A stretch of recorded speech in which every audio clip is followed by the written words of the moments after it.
Partner ni Haji Alejandro for 27 years na si Alina Velasquez, hindi raw makapunta sa burol ng OPM legend. Sa kanyang IG post, sinabi niyang ito'y bunsod ng mga dahilang hindi niya kontrolado.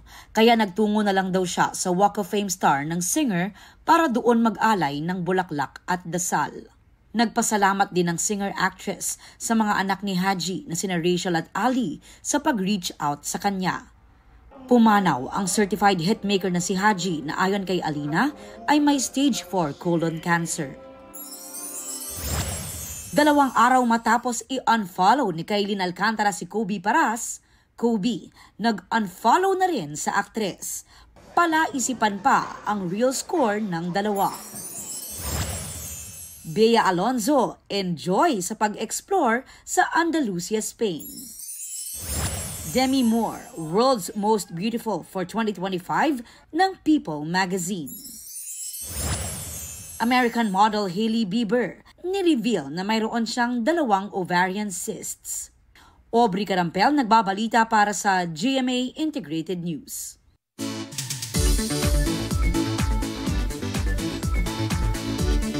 Sulit ang pag-akyat sa isa sa pinakamataas na bundok sa Luzon. Bukod sa view ng Sea of Clouds, tanaw din ng rice terraces sa ilang matataas na bundok. Di tayo dyan kasama si Oscar Oida. Tinaguri ang Infinite Stairway to Heaven. Hahamunin ka ng tila 1 to sawang akyatan. Sobrang mahirap siya kasi pure assault and anlihagdanan pala siya. Isa ito sa pinakamataas sa bundok sa Luzon, Mount Amuyao. Challenging na akyat pero di ka aayaw. Lalo na kung sa tuktok, sasalubong ang nagbabagang ulap na yumayakap sa kabundukan. Akala namin walang sunrise kasi sobrang lamig. Best view comes after the hardest climb.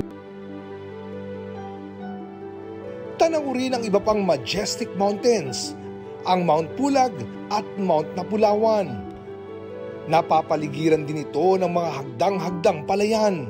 Ipinagmamalaki din ito ang rich biodiversity o mayamang saribuhay, hitik sa mossy forest, pine trees, orchids at endemic species ng ibon.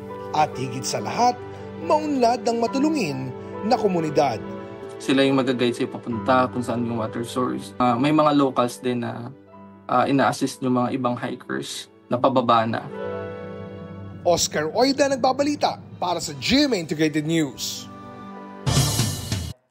Huwag magpahuli sa mga balitang dapat niyong malaman. Mag-subscribe na sa GMA Integrated News sa YouTube.